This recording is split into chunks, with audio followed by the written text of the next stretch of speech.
And this is going to be the first of hopefully a series of webinars that AdelFi is presenting. And we have a long history along with our partners at CapinCrouse, our friends at CapinCrouse, of doing kind of thought leadership in some of these areas. So we want to be helpful to you all in the ministry world, give you a space to discuss these ideas and hear from industry experts. And to that end, we're already starting to plan our Q1 webinar. In fact, next month, we'll be meeting with some folks to discuss just with the idea of the election coming up, campus security, and how you can better protect those who are in your stewardship while they're on campus at your church or your ministry location. So we're going to be meeting with some folks to plan that, and you can look for more information along those lines coming up soon. But if you have ideas, topics, or other things you'd like to hear about, we'd love for you to drop those in the chat, and be reflecting on those and compiling a list of topics to address in 2024. It's a whole new world now out in webinars. I remember when we did these back in, the mid 2000s, 2005, 2006, 2008, around there. And it was almost needed a degree in rocket science to be able to put a webinar together with all the technology and everything that was involved. Now we just schedule a Teams meeting and everybody shows up. So it's great. With that, I think we will officially kick off our discussion, rising rates, inflation implications, and your ministry's money. I'm going to hand it over to Schuyler Francine, who's going to do a little bit of a introduction to who our panelists are today and what we plan to discuss. Well, welcome everyone. We're excited that you're here with us, and this is a topic that, boy, it changes daily, but we look forward to having just a discussion, really, is what we're looking to have here. Nicki Harms is our CFO here at AdelFi Credit Union, and Nicki has been in the faith-based credit union space for quite a number of years now. I won't say exactly how long. I think she started working when she was a teenager. But we're so appreciative of her here stewarding the credit union's finances. And then Rob Faulk has been a friend for well over 20 years. Rob has been with CapinCrouse for most of the last 20-some years. He has some other years of working. I first met him when he was serving as a CFO and executive pastor at a couple churches here in Southern California. And this webinar actually came out of a lunch that we had with Rob, and just some of the questions and insight that he shared with us that churches are asking. And so we're excited to have Rob and Nicki joining us. I'm just going to kind of looking at the timekeeper and not super involved in the conversation. But Kurt and I have been working here at the credit union over 20 years now. We both work with ministries across the country, and lots of interesting conversations over those years, a lot of things that we've been able to witness and see. And we're excited that you're here with us today. And with that, I'm going to let Kurt take over from here. Thank you very much, Schuyler. Yeah, we, boy, you said a mouthful when you said that this topic is changing almost daily. If you had, looked back over the last couple of years and were able to see where we are today, you probably would have made a lot of money in the stock market and you'd be leading the conversation today. But as it were, I think a lot of us have questions as we look at what's on the horizon. I know for most of the church customers that we serve, they're in the middle of a budget cycle that a lot of the topics we'll discuss today will be pertinent to that. So we're going to be talking a little bit about interest rate movement, something we think about a lot on the financing side, which is where I've spent the majority of my 2 decades at the credit union, but is increasingly pertinent to the deposit side as well. And I know folks on the call here play in both sides of that discussion, and so we want to give you some relevant information there. Obviously, that's going to flow into a discussion about ministry planning implications and whether there are any strategic aspects of planning you should be looking at as we look at the financial forecast for 2024. economic economic outlook for 2024, and then how that's impacting us who partner with you in the banking industry. Financial institutions are under increased scrutiny and pressure, and there's a lot of thinking in this area that may end up affecting you as a nonprofit, and we need to be aware of that. We want you to understand why the industry is changing and maybe what some of those trends and overall factors are as you look at planning for not only 2024 but hopefully years and years of fruitful ministry beyond that.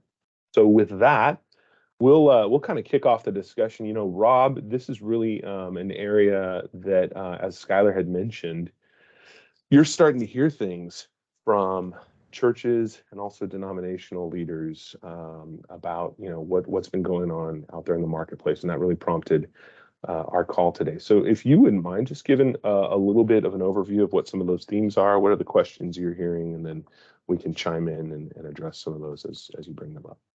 Sure. Thanks, Kurt, and thanks for having me. So I guess the biggest thing that I'm starting to have conversations with some of my clients about are when loans are coming due, it's time to refinance, and perhaps people had locked in loans during the historically low interest rates that we've experienced the last 10 or 15 years or so.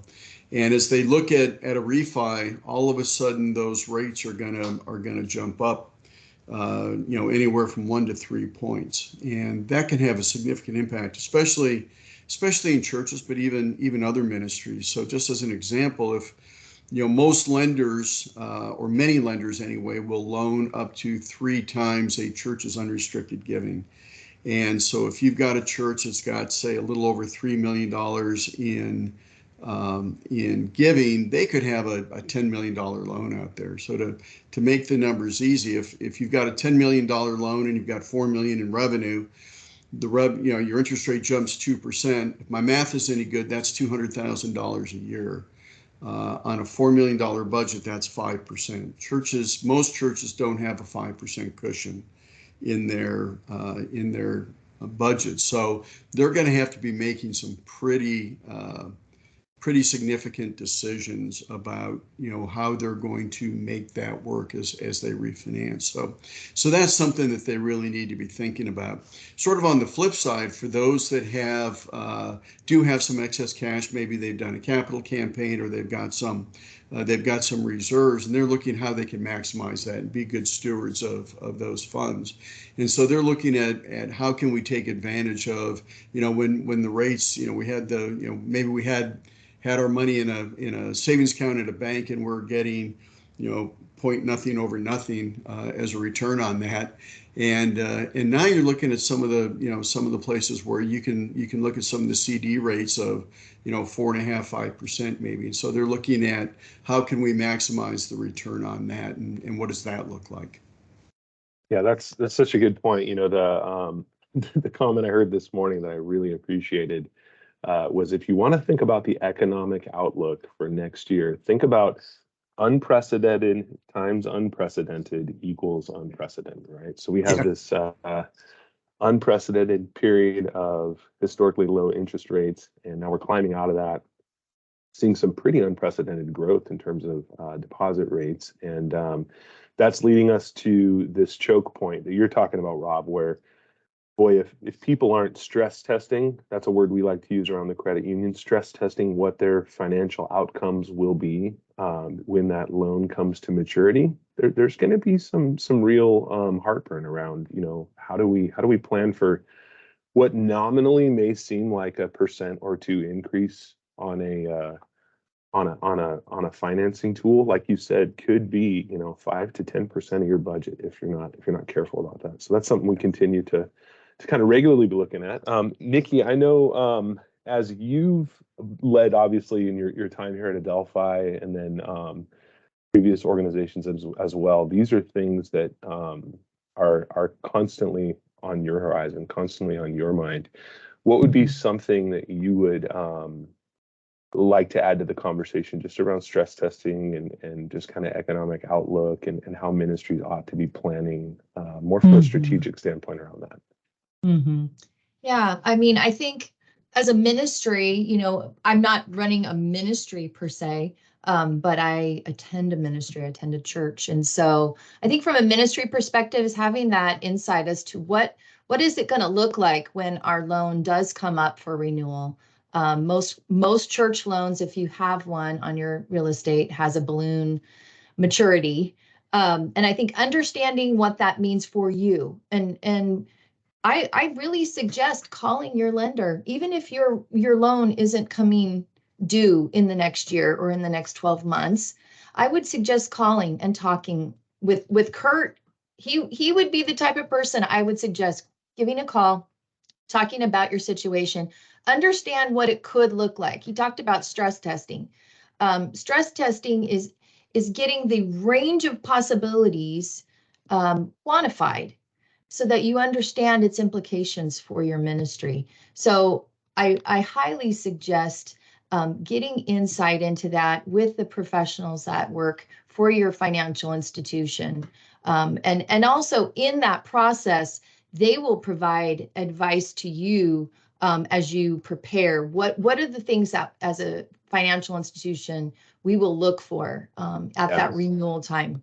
You know, there's implications for your budget, certainly, in making that payment, but there's also implications to your property value, which is market based. So I think having that kind of perspective from your lender ahead of when it comes to renewal time is just something it just helps to provide some assurance to you and the other stakeholders at your ministry what you could be facing and how you can change your trajectory perhaps to meet that if that were to come. And hopefully things will change so you're not dealing with that level, you know, a high level of stress from an increased loan payment. That's such a good point. And, you know, talking about stakeholders and I want to bring Rob into this as well, Nicki, as we're talking through what that looks like. There is constantly a battle, and I know everybody on the call is going to be on one side of this discussion, but a constant struggle between the optimistic kind of visionary who's leading the organization and, you know, the realist in the accounting room who's got to say, well, wait, hold on a second, you know. So even, you know, as you were talking about stress testing, I can see a real scenario where somebody might say, you know, oh, I have a little faith, you know, the economy's not as bad as it, you know, it seems, or, you know, our loan's not coming due for another 18 months, you know, or, you know, something along those conversations. Rob, how do you, as somebody who's walked in kind of an accountant role and then also in a ministry vocational role, how do you help balance that conversation, and how do you make peace with reality and bring people to a spot where they're being thoughtful and intentional and employing wisdom as they plan? Yeah, that's such a great question, Kurt. So my thought has always been, you know, we don't want to stifle what the Holy Spirit's doing, right? And we certainly want to listen to where God may be leading us. And if we're all on the same page within the ministry that, yeah, we really feel like God is leading us in this direction, but it's a real step of faith. I've always said that really what you have to do is you've got to lay down that faith first and say that you can't walk away from that. You have to listen to what God's saying to you, and you have to follow that. But then you want to lay on top of that some good business principles to help execute that. And so within those business principles, it's, you know, not betting the farm. And so, yeah, we really feel like God is telling us to, I don't know, build a new campus. And so, well, if that's the case, are we going to rush right out and invest everything we have in buying that land and and starting the construction before we really see what we may be able to raise, what we may be able to borrow? No, I think what you're going to do is you're going to set up some gates so that you say, all right, let's take this one step at a time. And, you know, the next gate is this, and then there's another gate behind that and another gate behind that, so that we can make sure that, A, we've heard God correctly, and B, that our timing makes sense and that we're able to realistically execute it. So you don't stop and say, no, we don't have the dollars to do it and put a squelch to everything, but you do it in a rational, thoughtful manner. The other thing I would say is that you want to make sure that this is, whatever you decide to do, whatever you feel like God is moving you towards, that it fits your strategy, or that you've modified your strategy for the new leading that God is giving you. And so make sure that where you're investing your dollars, where you're putting all your efforts, really fits within the strategic plan that you've got as an organization. Yeah, that's I think so important for ministry leaders to be able to have, the tough conversations. I think it goes both ways. I know for every leader who's been discerning God's will for an organization, there are those moments where you kind of have to gulp and go, wow, Lord, are you really asking me to go throw this vision out there? But I know there's plenty of people on this call, some of the names I'm seeing on this call, who are going, I got to go have the belt tightening conversation. I got to go have the difficult conversation with my CEO, with my senior pastor, with the elder board. I got to give the counter perspective to these bold, audacious goals that have been put out there. And so I think it's obviously something that needs to be bathed in prayer. Not sure a lot of people expected to hear that on a call with a bunch of bankers, but prayer is key. And like you said, faith is it takes faith to say things on both sides of that discussion. We're gonna turn our attention a little bit to something that's a little bit more granular from an overall economic standpoint. Nicki, you have a lot of perspective on where things have been and where things are going. When I first started doing this back in 2003, it seemed like the sky was the limit. Economic growth was just looking amazing year over year. Rates were still relatively low. We hit what at the time we thought was a little speed bump in 2008.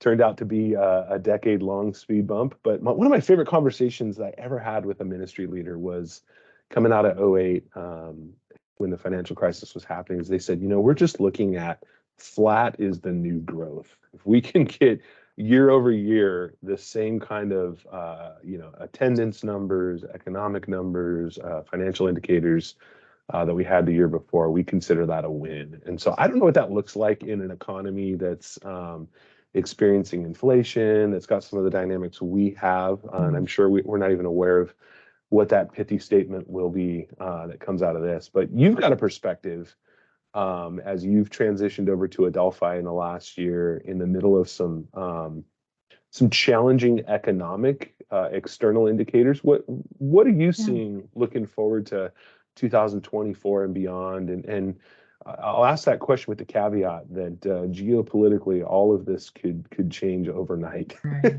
So true. So true.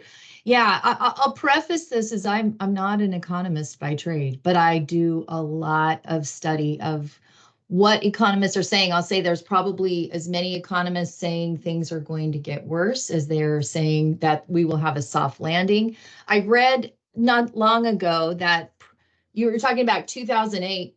So just prior to that, Janet Yellen said that she anticipated we would have a soft landing. Now, 2008, 2009 introduced the great financial crisis. And yet at that point in time, they didn't see it coming, or at least she didn't see it coming. I think there may have been some people that did. And so personally, I listen to both sides, because I want to kind of like the stress test discussion. You want to know what's the scope, what's the range of possibilities that I might have to face. So when I listen to economists, I listen to certainly those that are giving warnings and pointing out things, weaknesses in our economy that we need to be aware of. I also listen to those that are saying things could be a soft landing. And then I try to form my own opinion, again, not as a trained economist, but certainly somebody that is listening and watching this stuff quite closely. So on the graph, here, we're not going to throw a bunch of graphs at everyone. I thought this one was helpful, though. It does give perspective. It really takes us through. You can see it starts at the beginning of 2009, so it takes us through the great financial crisis. And you can see that that red line is the Fed funds rate.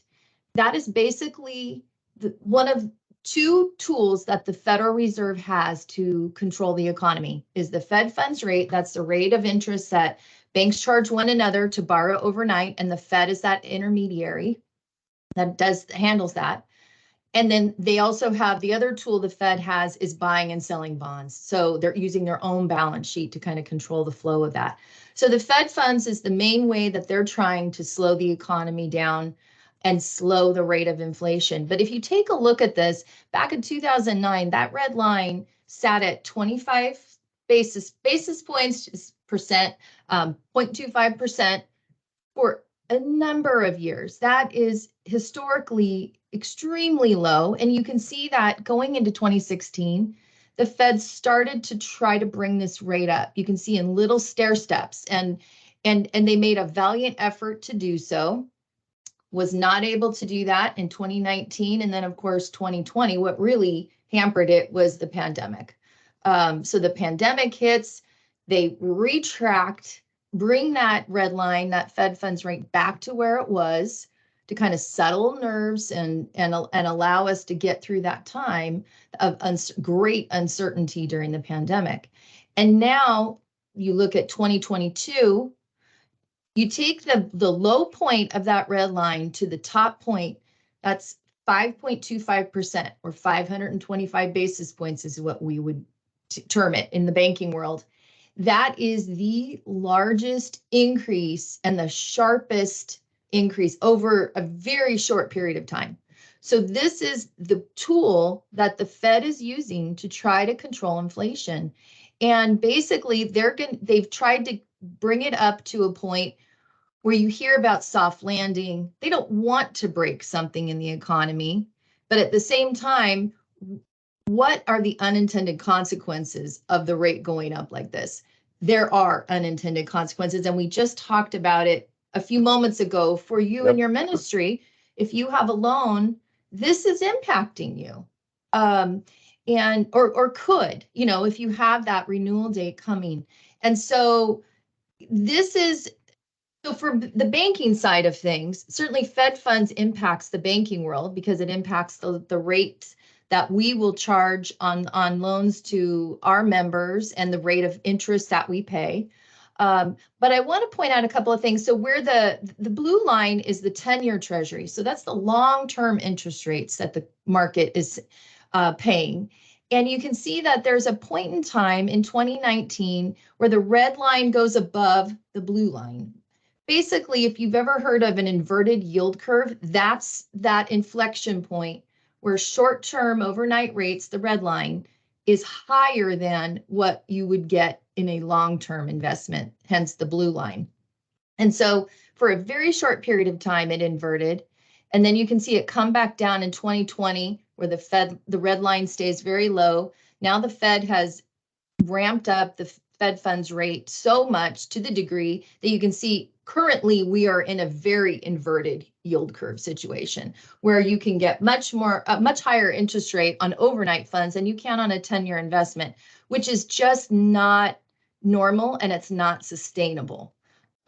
Anytime you take risk with a longer term instrument, you need a risk reward. So you need that additional reward of a higher interest rate to pay for the fact that you're taking a longer term. So right now we're living in this weird upside down world of inverted yield curve. Yeah, I'm glad you brought that up, Nicki. I was going to ask you while you were talking there, and you went right into it about what happens when that blue line and that red line go in different directions.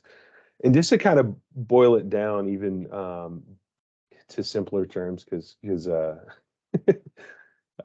of the four of us on the call here, I think I'm the I don't need to say anything self-deprecating, but anyway, what we're talking about is, the reason why you pick up the phone right now and you call a bank or a financial institution. We talked a little bit on the finance side, but on the deposit side, this is why You're seeing 1-year certificates are paying differently than you would expect them as opposed to, a 3-month certificate. Financial institutions are saying, for this period of time, shorter term is actually the better play than longer term. Would you agree with that, Nicki? Is that a good way of kind of synthesizing that information? Yeah, basically, the market is saying the rates today, the short-term rates today are not going to last. So as time goes on, the longer we go, we feel the market feels the Fed is going to reduce those rates. So that's really an indication. So normally you would expect to open a longer term CD and get a better rate. And that's the inversion that we're experiencing. And frankly, from the bank side of things, that's how a bank survives, is on the spread between short-term interest rates and long-term. So taking that additional level of risk, going long with an investment or with a loan, there's usually an additional rate of return. In this environment, it's just not there. And so that's why you'll find many banks, and if you follow banking in the news, there is a lot of stress in banking because of this very situation. The rate that we need to pay our depositors is increasing so fast, that red line going almost vertical from early 2022 to now has caused increased stress. And it has really turned things upside down from what you would normally expect. Yeah, and this is why some of those strategies people were deploying in the mid 2000s there on the graph, laddering CDs and things like that, they're not necessarily having the impact that they would or that they have in the past. So there's some opportunity as you're looking forward to 2024. There's some opportunity to maybe employ some different tools as you manage those resources. We have a really good question from Sonia here that I want to bring into the discussion. She asks, how are credit unions and I think financial institutions in general managing the high deposit rates, the extremely competitive market for deposits with the Fed funds rate increasing? She just notes that it's a difficult balancing act in addition to kind of managing operating expenses and whatnot. So I think that's, gosh, thank you for asking that question, Sonia. That's something we're aware of on a daily basis. And maybe could turn the corner of the conversation here a little bit to something that we've talked about with Rob in the past. Rob, I know that as you look at financial statements and concentration of balances and things like that, one of the things that auditors frequently make note of in their CPA notes is risk associated with deposits in concentrated pools at one financial institution exceeding kind of the deposit levels that you would hope to see. So other than just calling that out and identifying this as a risk, what are factors that you think a ministry should take into consideration when they're maybe balancing the relative risk associated with having uninsured deposits versus the return and some of the rate discussion we were just having with Nicki? What are your feelings about that? Yeah, it's a great question, Kurt. I think it's interesting. One of the things that organizations will tell us is, well, we don't feel like those dollars are at risk. And the natural question to ask, well, what have you done to really research that to make sure? Because I'll bet people didn't think the investments at Silicon Valley Bank were at risk either, because that failed virtually overnight. And so I do think that organizations need to be doing some research on the institutions they're with. Maybe we have some banks that are too big to fail, a B of A or a Wells or somebody like that. They may be too big to fail. But also for ministries, they're probably not the best partner that they could have either. And so I think you need to balance, take a balanced approach in looking at who's really a good partner for our ministry, who really understands, our church or our school or whatever sort of ministry you're in. And looking at somebody like an AdelFi, hey, they understand that and they'll be a good partner. On the other hand, if we have $10 million, do we want to put it all in one place, or do we want to look at diversifying that somehow? And so I think it's a balancing act of making sure. Well, and the other thing is that a lot of your lenders will say, hey, you need to hold 50% or 75% of your funds with us. And so I think it's important that you understand and have a rational approach to analyzing the strength of your financial partner, while also looking at how do I minimize, some of that risk. And I know, for instance, with you guys, I know that you can actually offer insurance beyond the $250,000 FDIC limits that banks are stuck with. So I think it's just important to take a real balanced approach to that. Yeah, that is true. We do. I'll give Schuyler a chance to talk a little bit about it here. We do have a program both with ASI, American Share Insurance, and then also through something called the Insured Money Market Reserve Program. And Schuyler, you've used that as a tool for a lot of clients this year. Why don't you just give us like a very brief 10-second overview of what that product does? Yeah, we have a partner organization, again, keeping this brief, and we can have funds swept or manually placed into what we call an IMMR, Insured Money Market Reserve program. And we can offer up to about 50 million of FDIC insurance for one organization. So a lot of our members have really appreciated having that tool to keep excess balances in that. And it's a liquid account, and it's not super complicated, but it has provided a great level of assurance for many of our members. So yeah, there's other organizations that offer that as well, but it's something that we implemented actually several years ago and became even more of a talking point after Silicon Valley and First Republic, as one can imagine. I was in the Bay Area the day that First Republic announced that they were going to be acquired, and there's a lot. It was obviously a hot topic of conversation. So thankfully, our economic outlook has not quite been what it was in 08 to 2010. I remember, and I know a lot of you on the call here remember just getting weekly emails of banks that had been acquired or seized, and so thankfully that there's a little bit more stability there, but we're still not quite out of the woods, as they say.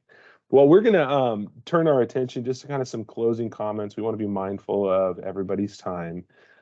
We have coming up over the next 2 weeks. So on November 1st, we're going to have a discussion that's going to really move a little bit more towards the practical side of this conversation. We've talked a lot about economics and some of the macro level issues that are at play. One of the areas of passion for Rob and for myself, and I'm sure Schuyler and Nicki as well, is, okay, how do we strategically plan if we're looking at things like property insurance that are increasing, if we're looking at, utilities, other fixed expenses that just about every ministry on the call here has to reconcile and reckon with each year.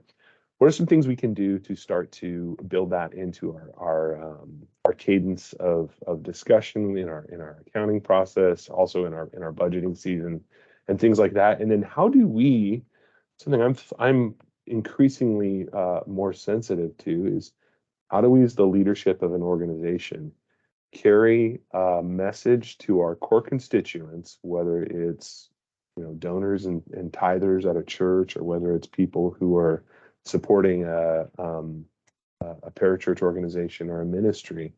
How do we carry this message forward in a way that honors their continued commitment to give to support our organization, but also the fact that they're facing their own economic realities?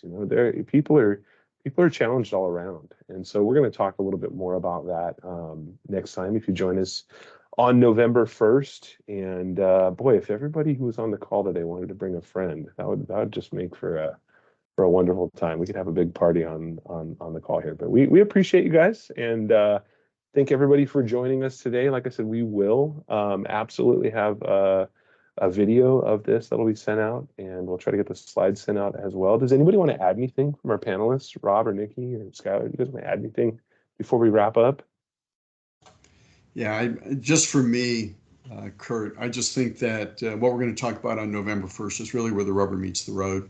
And so I'd really encourage folks to attend. Yeah, I appreciate the opportunity to share. I think making yourself aware and being on this call as an opportunity to do that, I think is so important. One things we talk about in banking is due diligence. Probably hear that in other industries too. But just as leaders of ministries, we are stewarding God's resources, and I know everyone on this call feels that responsibility, and so the due diligence of just being aware of what's going on in the marketplace, and what could happen with your ministry. I think Absolutely. you're already, the fact that you're here indicates that you're a wise leader and seeking insight and wisdom. So, we just pray for all of you that as we all have influence in ministries and Christian organizations, that God would continue to provide his wisdom to you. Boy, that was so well put. I really appreciate that, Nicki. Before I let Schuyler kind of add his closing comments, I just want to say, if you resonated with that part of the conversation we had earlier about how do I get my key leaders involved in this discussion, how do I kind of break the ice with regard to where things are going, invite them to the next webinar. Like I love, one of my roles is being the bad guy in the conversation as kind of the independent third party. And so if I can provide that for you, if I can help break the ice in a difficult conversation around what next year looks like, or just bring some reality to somebody who's maybe being a little bit overly optimistic or seeing the world with rose-colored glasses, invite them to the conversation, and we'll help you ease that conversation along. Sky, you've done a great job of steering this ship, and thanks for bringing up the QR code there for our next discussion. Anything you want to say in closing? Yeah, actually, I'm a geopolitical nerd at heart, and that can sometimes be problematic because you can get frustrated and fearful with what's going on around the world. And many years ago, I had the privilege of living in India and Pakistan for a couple of years, and in Nepal, and 5 changes of government during the 2+ years that I lived there. And the biggest lesson I learned is that God remains on the throne. So I'm actually a lot of turmoil going on in the world. I want to take a moment to pray. I've got a son who serves on an aircraft carrier, not going to that part of the world, but the rubber meets the road for me personally. But a lot of people are impacted by what's going on. So I just want us to take a moment and just pray. Father, we just thank you that ultimately you are in control, and we can get so caught up in the temporal and forget that you are on the throne and you remain on the throne. Nothing surprises you, Lord. I pray for peace in our lives, all our different circumstances. We pray for peace in the world, and we pray for your people, your protection, and for all of us as we steward and work with our respective ministries and families and that are represented here, Lord. We give you the glory and thank you for this day. In Christ's name, amen. Thanks, Schuyler, and thanks again for joining us. We hope to see you all on November 1st. God bless you guys. Have a great day.